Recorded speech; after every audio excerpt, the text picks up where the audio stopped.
has believed our report, and to whom is the arm of the Lord revealed.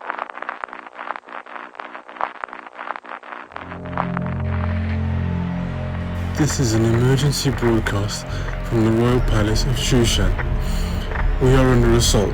I repeat, we are under assault. There are bodies everywhere. Young, old, women, children, and innocent civilians, all dead.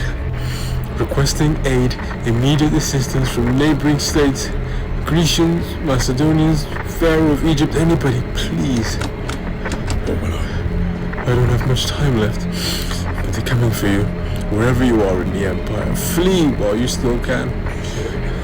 This is all his fault. That blasted Agagite. Please, please, mercy, mercy.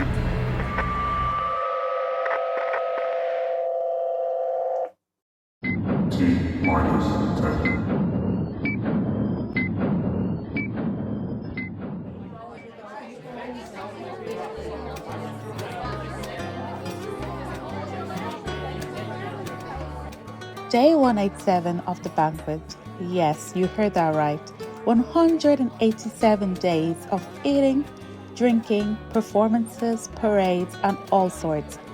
The garden has decorations of white, green, and blue fastened with linen and purple material wrapped around pillars of marble. The couches are gold and silver, and there is also this beautiful red, blue, white and black mosaic pattern on the pavement. King I'm just gonna call him King Xerxes. King Xerxes sure knows how to throw a party. You're probably wondering how I managed to get an invite, but you don't need to worry about that. I have my ways. In fairness, all kinds of people were invited, from the humble chamberlains like myself to the princes, nobles, and military leaders of Persia and Media. Pretty much everyone was here, but my favorite person at these parties? The waiter. And here he comes again. Ooh, perfect rolls. My favorite. So good. Did I say it was day 187? Today must be the day when... What? Queen Vashti refused to come out at the king's command. This was the catalyst for a sequence of events that set off a countdown to a potentially empire-wide catastrophe. Sire. Doesn't she know who I am? Your Majesty. I am King Xerxes, ruler of over 127 provinces. Sire. What is it, Memucan? My lord the king, every soul in the kingdom is well aware of your power and might. The nobles indeed do boast your grandeur and splendors every year throughout the provinces, and all the people who attend the banquet these past 6 months have seen with their own eyes your majesty and glory. But if I may just say this, Queen Vashti hasn't just wronged the king by her actions this evening, but she's also wronged all the peoples, great and small, who were present today. For word of the queen's conduct will be spread abroad, how King Xerxes commanded Queen Vashti to come out, but she refused. We all know how influential the First Lady is, and her actions this day will cause the Medes and Persian women to resist their husbands and respond to the nobles and princes in the same way, bringing strife into each household and discontent throughout the empire. So my advice to you, the king, is this: to issue a royal decree and let it be written into the laws of the Medes and Persians, a decree which cannot be revoked, that Vashti was banished from the palace, her crown and royal estate were taken from her and given to one who is better than she. Then, when this decree is broadcast as a consequence of Vashti's conduct, then will the women of the empire respect their husbands, maintaining the balance and rulership of every man, both small and great, in his own household. Memucan's advice pleased the king, and he promptly had his decree written and published throughout all the provinces. The race to find a replacement queen was on.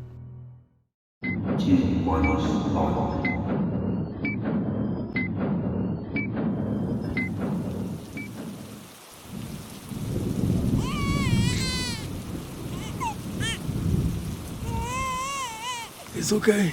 It's okay, little one. It's just the rain. It's just the rain. You remember that nursery rhyme about the rain? Let me go again now. Oh, yes. Incy Wincy Spider climbed up the water spout. Okay. Maybe not that one.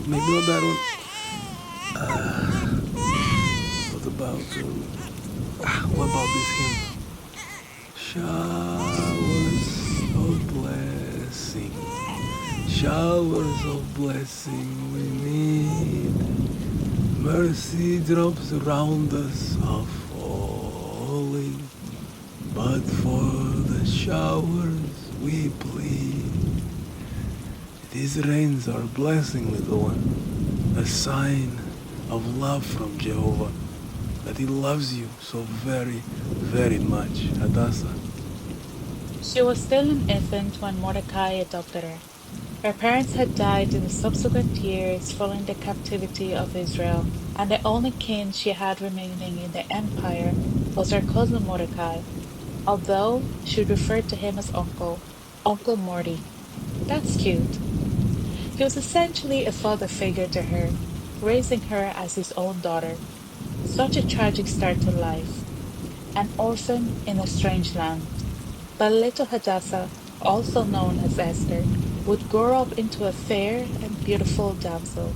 And just in time, too, for events in the kingdom were shifting, and little Esther had a date with destiny.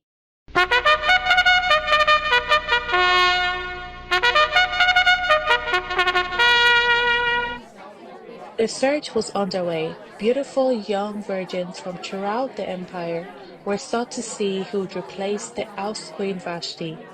You had girls from India, Persia, Upper Egypt, Assyria, from pretty much every province and realm in the empire, all gathered at Shushan Palace complex for their purification. You'd never guess how long the purifying process took. 1 year, one whole year. I know, right? Women, eh? I'm only here because my good friend Haggai, the keeper of the women, needed a hand. I told him I'll do 6 months free of charge, but the other 6 months I'm going to need to earn a direct or two. Anyway, Haggai would tell me all about this young damsel Esther. Oh, she's wonderful, he says, really bright and charming, well spoken. Safe to say he was impressed. In fact, Esther impressed everyone she met, and it was only a matter of time before she impressed the king. And in the 10th month, she was taken into the king's royal residence. King Xerxes loved Esther above all the women, and she found favor in his sight. So King Xerxes officially placed a royal crown upon her head and proclaimed her queen. And just like that, the search was over. The kingdom had a new queen, but little did Esther know that her joy would be short-lived.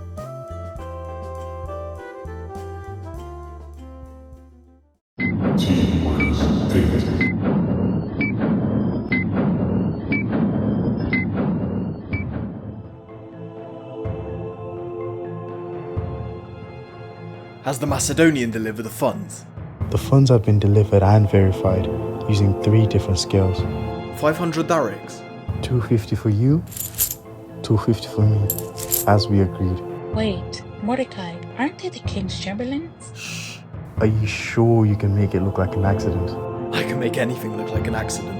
I don't know about you, Mordecai, but that sounds an awful lot like an assassination plot. Wait, did you hear that? We should move fast. Will everything be set for the king's return in 2 days' time? Things are in motion as we speak. Macedonians will attack on our signal once the old frog is dead. Mordecai, I think you ought to... Oh, he's gone. Mordecai informed Esther of the conspiracy against the king, and she then told King Xerxes. And when an inquisition was made, the conspirators Bigtan and Zeresh were both hanged. When the report of this inquisition was declassified, the scribes recorded it in the Middle Persian Book of Chronicles.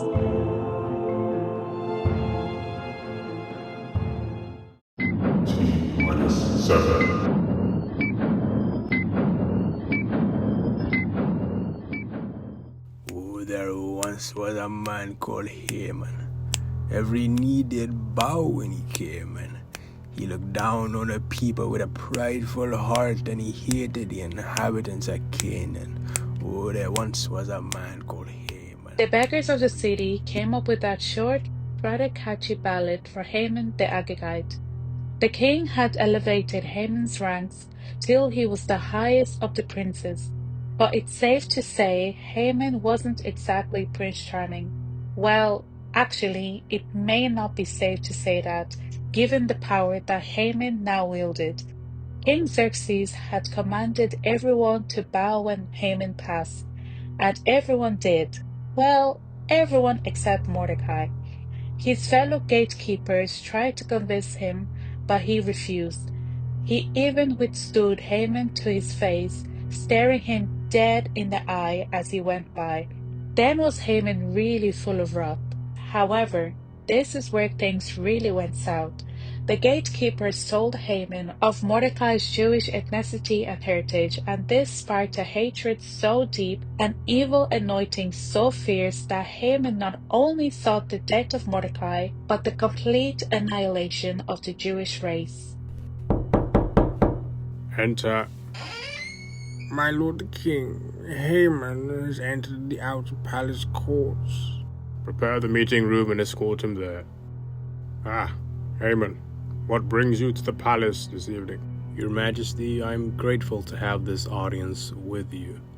There is a certain people dispersed and scattered among the population in all the provinces of your kingdom. Their laws, customs, traditions, and behaviors are different from the rest of your subjects. In fact, they do not even see themselves as your subjects, as they do not obey the king's laws nor keep his commandments. Therefore, it is not in the king's interest to tolerate them. For if other peoples see this such behavior go unpunished, they will also rebel against the king's commandments. Who are these people? They are the Jews, your Majesty, Hebrews from the land of Judea. I see. Therefore, if it pleases the king, let a decree be written that these people be destroyed. You propose a genocide? A small sacrifice to be paid for the greater good and security of the empire. The final solution to the Jewish problem. I will put 10,000 talents of silver into the royal treasury for the mission. You can keep your money, but take my signet ring and do with the people as you please. So the king's scribes were called in to write this decree in every language of the empire. And Haman had commanded the king's lieutenants, provincial governors, and nobles to carry out this decree. And the decree was written in the name of King Xerxes and sealed with the signet rings. The decree commanded to destroy, kill, and cause to perish all Jews, both young and old, women and children, and to plunder all their goods on a specific day, the 13th day of the 12th month. And so was the decree published by post into all the provinces of the empire, being hastened by the king's command. The decree was read out in the city of Shushan, but at the hearing of it was the whole city perplexed. T-6.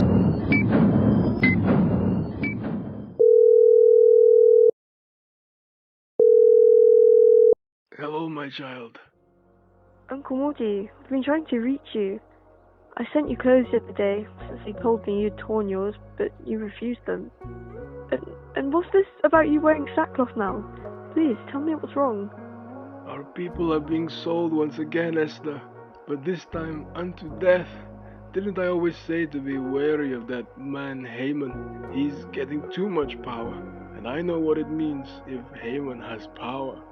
Wait, what did Haman do? Haman has manipulated King Xerxes into proclaiming a decree to destroy, kill, and cause to perish all Jews, both young and old, women and children, and to plunder all their goods on a specific day, the 13th day of the 12th month, carrying out genocide to fill the king's treasuries. No, this can't be true. Esther, my dear, it is true. For too long you've been locked away in that palace, shielded from the trouble that has befallen our people. All the tribes out here are weeping and wailing in sackcloth and ashes. The whole city is perplexed. But how could Haman think of such a thing? He... Esther, listen to me. This is not about him. This is about you. Me? Yes, you. The great Jehovah has kept you and favored you all the days of your life. Ever since I was entrusted with you, I knew that Yahweh had a special purpose for you. Despite your tragic past, He has led you into the halls of the palace, and I believe He has done so for a reason. But, Uncle Morty, I can't. Everybody knows that no one can walk into the inner court to see the king without being summoned. And if anyone would do so, they'd be put to death. Except if the king would hold out his golden scepter and spare their life. But I haven't been called to see the king for the past month. Esther, my dear, are you forgetting that you yourself are a Jew? Do not think that you will escape the decree of the king. And who better to plead our case before the king than the queen herself? But if you remain silent now, then deliverance will arise to the Jews from elsewhere, and you may not survive. The Jewish race is on the brink. Will you let it fall? This is your destiny, Esther. Perhaps you came into the kingdom for such a time as this. Okay, this is what we're going to do. Gather all the Jews in the city and fast. No food or drink for 3 days and nights. I too will fast along with my maidens, after which I will go in to see the king without being summoned. And if I perish, I perish.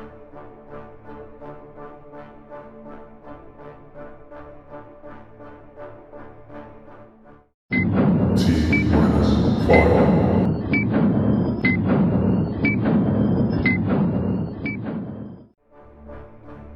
3 days later, Queen Esther arose. The time had come for her to see the king, without a summons, an act that is potentially punishable by death. She put on her royal robes, walked from her living quarters down the long and narrow corridor towards the inner court. The chamberlains and the king's guard darted their eyes in bewilderment. They knew the king had not summoned the queen, but they could not lay their hands on her to prevent her from entering the inner court. Esther, aware of the stakes, but keeping a dignified posture, marched through the doors into the inner court, and the door shut behind her. Silence. The entire Jewish race now resting on her young shoulders. Slowly she lifted her eyes to behold the king. They locked eyes. Esther's life hung in the balance. Perish or parlay. Then a smile from the king before holding out the golden scepter that was in his hand. So Queen Esther approached and touched the tip of the scepter. What is it, my dear? What is thy request? Even up to half the kingdom. Your Majesty, if it pleases the king, let the king together with Haman come today to a banquet I have prepared for him. Memucan! Yes, my lord king. Bring Haman at once. So King Xerxes, Queen Esther, and Haman all attended the banquet that Esther had prepared. And guess who managed to get a waitress gig at the Shushan Palace? But anyway. What is thy petition, Queen Esther? What is thy request? Your Majesty, my petition and my request is this. If I have found favour in thy sight, let the king and Haman return again tomorrow to the banquet I will prepare for them. Then shall I make my desire known. I know what you're thinking. Organizing a whole banquet just to say to be continued and tease another banquet? Esther sure does love to build suspense. But regardless, Esther went in to see the king and lived to fight another day. And there was much relief among the Jews in the city. Their fasting and prayers had worked. However, the clock was still ticking. T-4.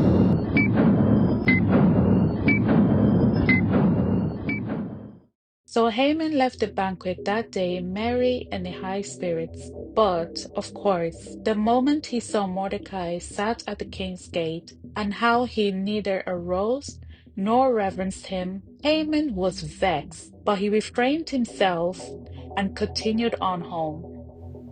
You know, I might actually be the goat. Here he goes again. But listen. Besides the king, I'm the wealthiest person in the kingdom.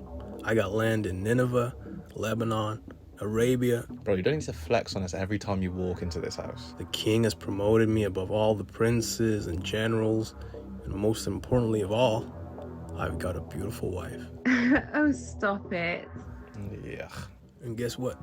Today I was the only person Queen Esther invited to accompany King Xerxes to the banquet that she hosted. And she's even re-invited me to another private banquet with the king tomorrow. But all this gives me no satisfaction as long as I see that Jew Mordecai sitting at the king's gate. Well, you could have gallows built 50 feet high and ask the king to have Mordecai hanged on it. Then you can go to the banquet tomorrow satisfied. How about that? Zeresh, my dear, I think you may be on to something.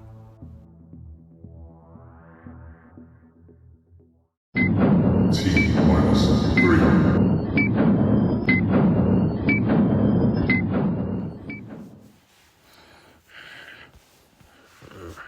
That night the king could not sleep, so he commanded for the Medo-Persian Book of Chronicles to be read to him.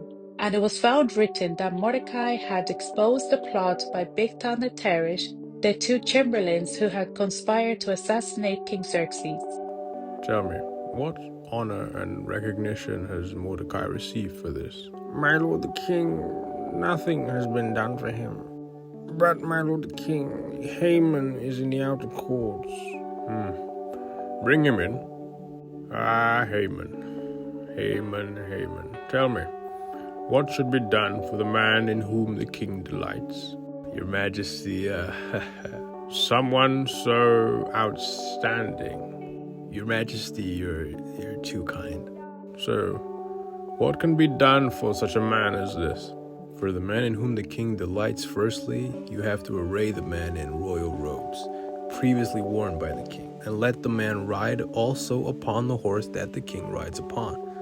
And let the apparel and the stallion be handed to this man by the king's most noble prince. In fact, let that prince array the man himself and go before him through the streets of the city, shouting, "This is what is done for the man in whom the king delights." Right. Go at once. Get the royal robes and the stallion and do exactly as you've said for Mordecai the Jew who sits at the king's gate. You go in to kill Mordecai, but you come out honoring him? It was the king who chose to honor him. It doesn't matter. The point is, there are powers at play here beyond even your capabilities. If Mordecai is of Jewish origin and these Jews have their own traditions and worship their own God, then clearly the Jewish God has come to his defense, and you will not prevail against Mordecai, but you will surely come to ruin. Zeresh, how could you say such words? Haman, your attendance is required by the king at the banquet that Queen Esther has prepared. You are to come with me right away. T-2.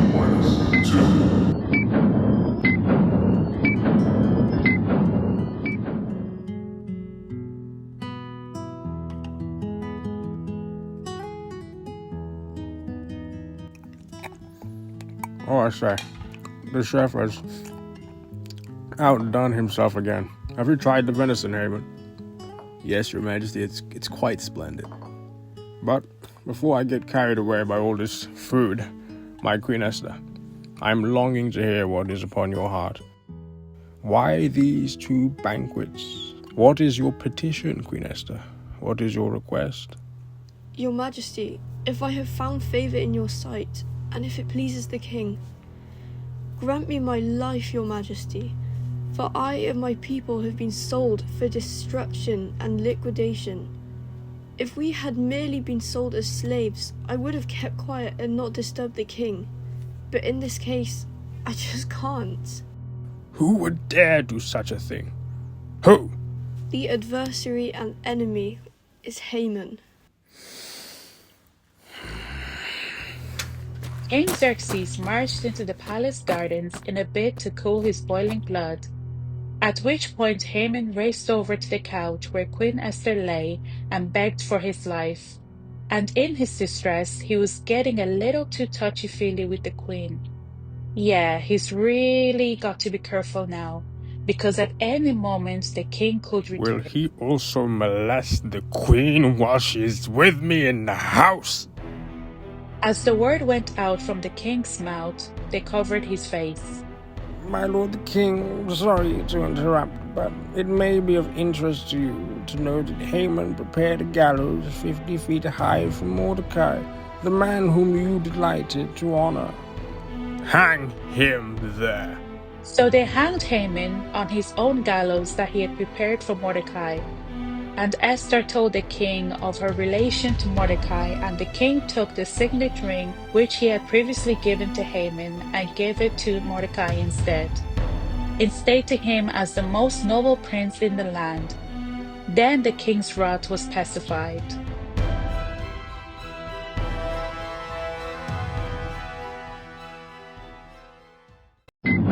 T-1.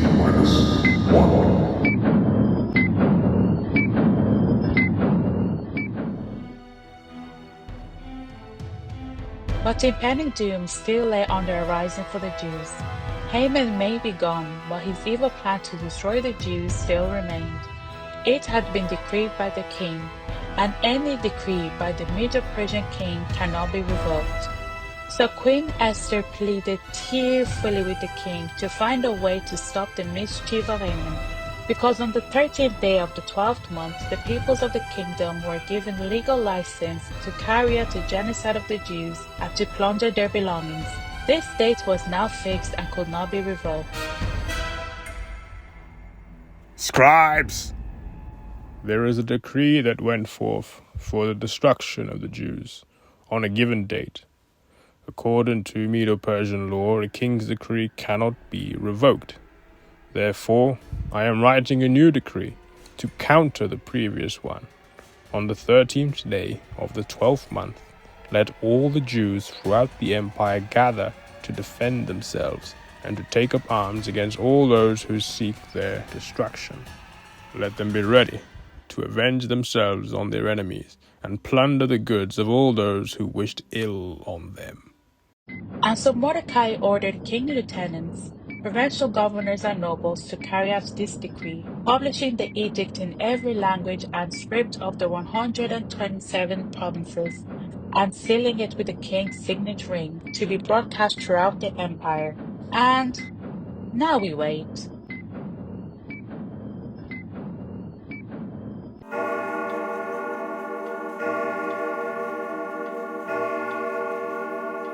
So the Jews gathered themselves throughout all the provinces to withstand anyone who would try to hurt them and to avenge themselves on their enemies. The tension was high. This had the potential to break out into a civil war. However, all the lieutenants, provincial governors, and nobles sided with the Jews, because Mordecai had become more and more influential and powerful by then, essentially serving as prime minister to King Xerxes. And so the Jews destroyed all those who sought to destroy them, turning what would have been a day of genocide into a day of gladness, with feasting and partying and sending gifts to one another. I think they called this holiday Purim. Anyway, that's that. I too love a happy ending. Well, it was happy for everyone but Haman and his sons. I honestly never get tired of experiencing this. And if you want to read full account of this narration, is it not written in the Book of Esther in the Bible? Yes, indeed it is. Go and read for yourself of Esther's beauty and bravery, of Mordecai's greatness, and how the evil one in Haman thought he could destroy the woman's seed by destroying the Jews. He thought he could prevent the Messiah from coming by cutting off the offspring of David. But as in the beginning with Cain and Abel, as in Egypt with Moses, as in the Chronicles with Saul and David, he could not prevent the coming of the Holy One. Because of Esther's bravery, her fasting and praying, Haman's wicked plan against the Jews returned onto his own head, and she prevented the genocide of her people. Queen Esther, little Hadassah, scared of the thunder, the greatest queen to ever live.